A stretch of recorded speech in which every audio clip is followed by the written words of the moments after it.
and you look at the scapegoats. And in 1930s Germany, it was the Jewish people. You see it today, and you can very much similarly draw parallels to what's happening with immigration. You saw the rise of right-wing fascists in Germany with the Nazi Party. When the Nazi Party took over, it had something like 120,000 people. This isn't a country that's got millions of population, you know, so quite a small party at the time. But it was a very organised party, and they had a strong arm party, and they had an almost acceptable face of the party that could stand up and sort of excuse a lot of the things and blame people, and almost like we see the rise of UKIP today. It is almost an acceptable face of politics. People, genuinely normal people who you'll work with, who you'll study with, whatever, might be UKIP voters, and they won't consider themselves racist. And I imagine the same thing happened in Germany.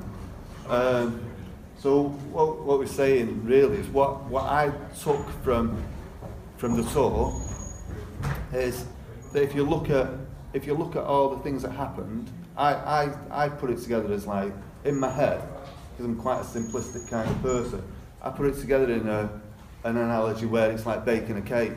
All the ingredients are there. All the ingredients were there in 1920s Germany.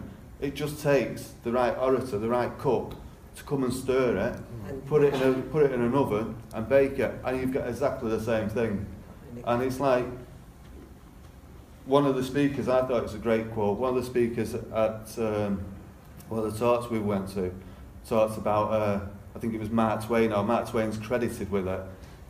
History doesn't repeat itself, but it very often rhymes. And I thought that was really apt. It really struck a note with, like, what was happening then and what was happening now. And I think what I took away from it, I went thinking, I'm going to learn about history.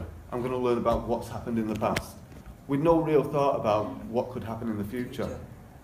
The main thing I took away from that trip isn't so much about what happened in the past.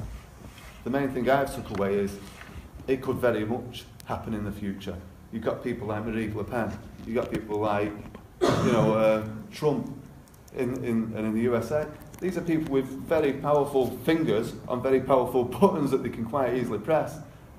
What could happen in the future could be 10 times worse than what's happened in the past. You know, we don't know. And it's quite scary for me, because like I say, I was probably quite ignorant when I went over. Like, you're talk then, you seem right at the sharp end of things. And Unison steward and what have you in union, very much fighting for sort of workers' rights, but never really being involved in the sort of stand up against racism and unite against fascism. I sort of just tootling along in my own sort of working class life, you know, never realising it was such a important aspect and potentially devastating aspect that could happen in the very near future.